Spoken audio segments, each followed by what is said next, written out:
guys, Earl here with Tech, and we just got our hands on the Realme X50 5G. It literally just arrived in the office today, so why don't we check it out? So first, we have a smaller box that, like the usual, has our manuals, a clear case, and SIM ejector tool.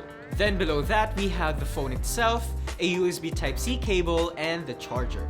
Now, looking at the Realme X50 itself, what first strikes me as really interesting is that stunning color that Realme calls Polar Silver.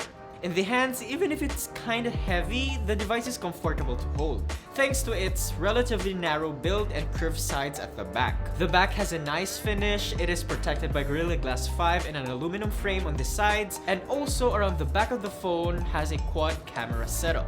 Flipping things over to the front, we have a 6.57 inches IPS LCD panel with support of screen refresh rates of 60Hz and 120Hz for some really smooth animations. Protecting it is Corning Gorilla Glass 5 and pre-installed screen protector. The display has a pill-shaped hole in the top left corner housing a 16-megapixel regular and 8-megapixel ultra-wide cameras. On the left, we have the volume buttons, while on the right is the recessed power lock button, which also works as a fingerprint scanner. Up top is the secondary microphone, while down at the bottom is the dual nano SIM card tray, primary microphone, and the loudspeaker.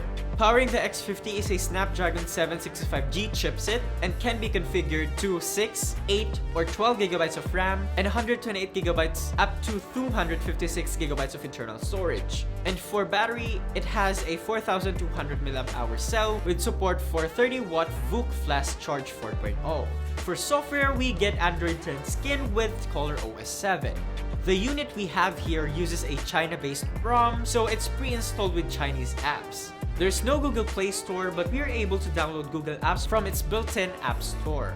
For cameras, at the back you have a 64-megapixel main, 12-megapixel telephoto, 8-megapixel ultra-wide, and 2-megapixel macro lens. They're housed in a protruding camera module, so it doesn't lay flat when you place it on the surface. In front, we have a 16-megapixel main and 8-megapixel ultra-wide selfie cameras. For now, since this is just a hands-on, check out these sample photos we have so far.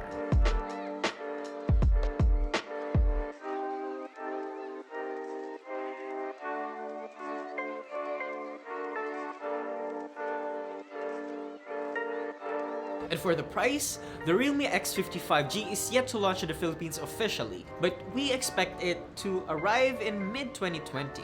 Pricing is also not revealed just yet, but based on Lazada listings, it could potentially be at around 22,000 to 25,000 pesos. We'll keep you updated once we have new information from Realme. I'm honestly surprised with this device. I mean, it feels solid and premium. My first impression for this device is good so far, and I can really wait for us to take it into full review, and I'm sure you can't wait to see that either.